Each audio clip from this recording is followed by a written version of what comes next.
मित्रों, आज हम लोग भारत में यूरोपियों का आगमन पढ़ेंगे, वो भी क्रम से, और इसे याद कर लेंगे एक ट्रिक के माध्यम से, जहां पर सबसे पहले हम ये ध्यान देंगे कि कोई एक दोस्त अपने दोस्त को कहता है कि पढ़ो आज डफर, और यहाँ पर पा से हो जाएगा पुर्तगाल। तो सबसे पहले पुर्तगिस आए थे, और फिर ढा को हम लोग डा से समझेंगे, और डा से हो गया डच, और फिर आ से हो गया अंग्रेज, अंग्रेज लोग आए थे। और फिर अंग्रेज के बाद जा जोड़ने के लिए था, डा से हो गया डेनिस या डेनिस, और फिर फा से हो गया फ्रांस।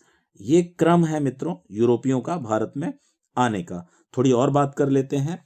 जो पुर्तगाली थे, इनके कंपनी का नाम था एस्तादो द इंडिया, जिसकी स्थापना 1498 में हुई थी मित्रों, 1498 में हो गई थी। पर भारत में इनकी पहली जो कोठी या फैक्ट्री थी वह 1503 में कोचीन में स्थापित हुई थी। कहां पे? कोचीन में।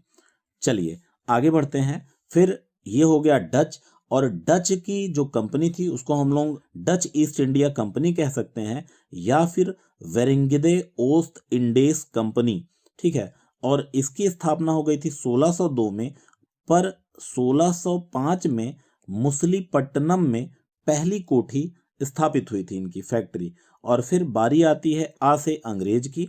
तो अंग्रेजों की सबको पता है British east India company, British east India company, जिसकी स्थापना 31 दिसंबर 1600 को हो गई थी।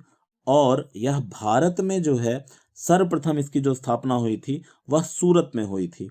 और फिर मित्रों डा से हो गया डेन, तो डेन ईस्ट इंडिया कंपनी हो जाएगी, जिसकी स्थापना 1616 में हुई थी। और इनका जो है जो पहला फैक्ट्री था वह तमिलनाडु में एक जगह था जिसका नाम है ट्रैंक्वे बार।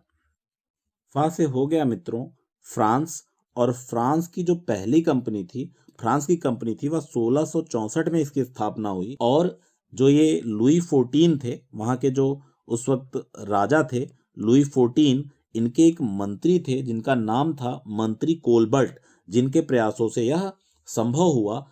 और 1664 में इस कंपनी की स्थापना हुई, जब इन्होंने देखा कि तमाम यूरोपियन कंट्री पहुंच रहे हैं तो हम ही क्यों पीछे रहें।